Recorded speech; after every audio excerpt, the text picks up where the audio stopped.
दरभंगा शहर के नगर थाना क्षेत्र के जीएम रोड में 10 फरवरी को भूमि माफियाओं के द्वारा जबरन मकान पर कब्जा करने के लिए गए थे।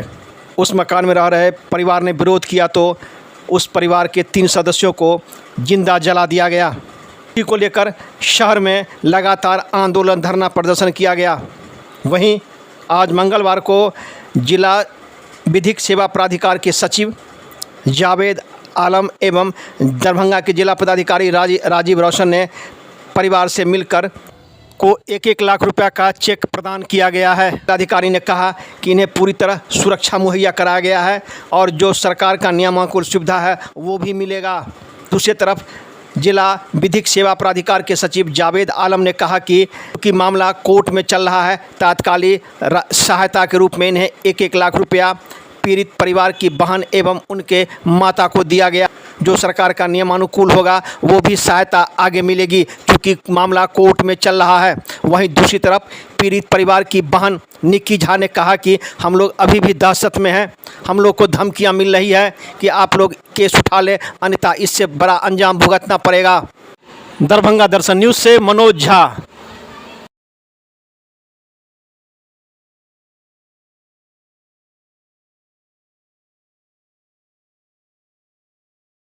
विक्टिम परिवार से अपने मिला है हुई थी।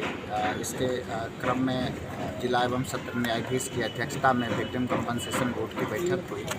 उसमें जो पीड़ित परिवार है उसको मुआवजा राशि देने के संदर्भ में कंपनसेशन के लिए निर्णय लिया गया था। डीएलएसए सेक्रेटरी भी आज हमारे साथ हैं और हम लोग व्यक्तिगत रूप से मिल करके परिवार की क्या वर्तमान में समस्या है उसको हम लोगों ने जाना है और जो सहायता राशि है कितने की राशि सर आज भी दिया गया है और क्या आगे भी दिया जाएगा? बिल्कुल, अभी जो है उसका एक अंश जो है जो निर्णय हुआ था जिला एवं सत्र न्यायाधीश की अध्यक्षता में जो कमेटी है उसको हम लोग दिए हैं और आगे जिस प्रकार से भी निर्णय कमेटी के द्वारा होगा उसका अनुपालन किया जाएगा। जो बातें आपसे हो रही थी सर उसमें सुरक्षा भी की गुहार वो लगा रही है, परिवार की सुरक्षा और मिलना चाहिए, अपडेट भी किया जा रहा है। जो सुरक्षा है वो प्रशासन की जिम्मेदारी भी है।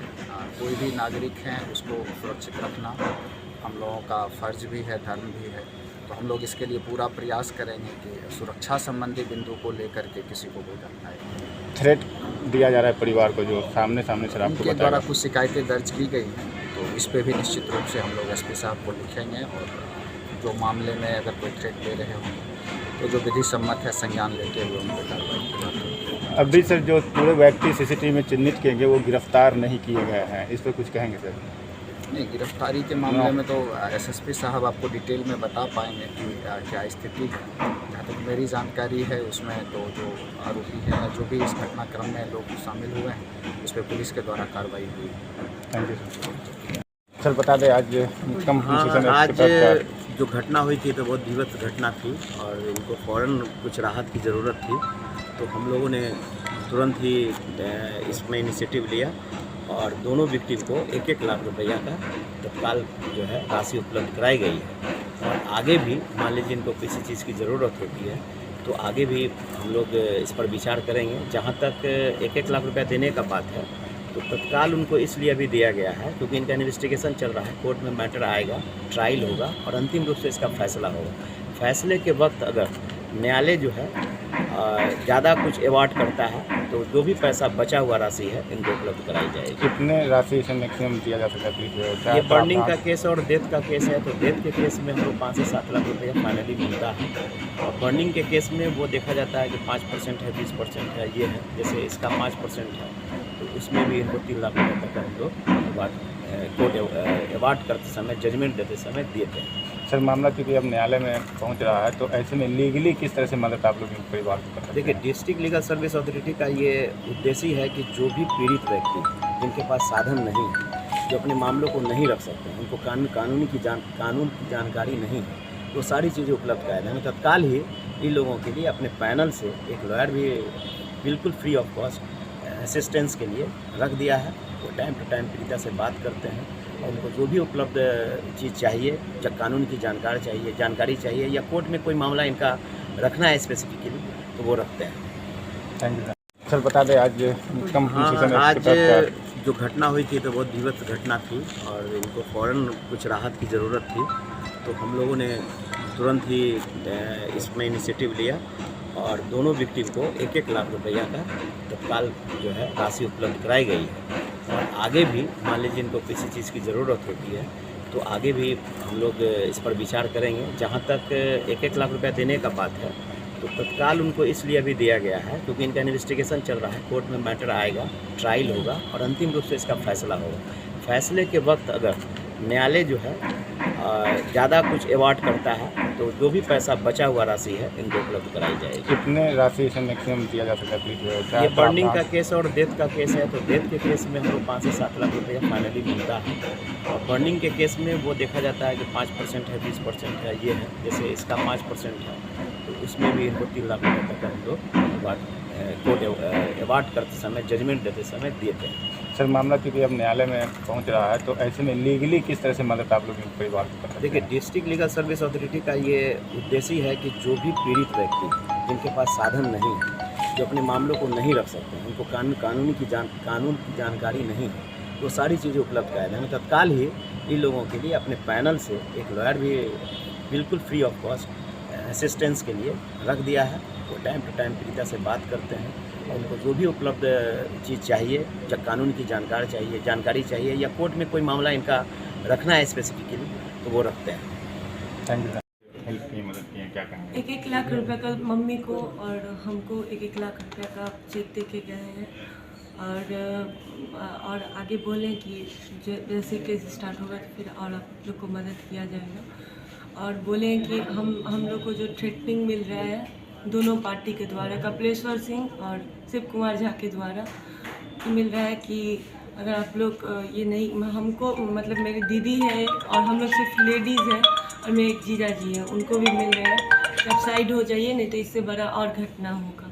उनका भी कंप्लेन डीएम सर के सामने हम किए हैं और वो बोले हैं कि आप लिखित दे दीजिए और बोले स्पीडी ट्रायल भी बहुत जल्द शुरू होगा, वो भी आश्वासन दिए हैं हमको।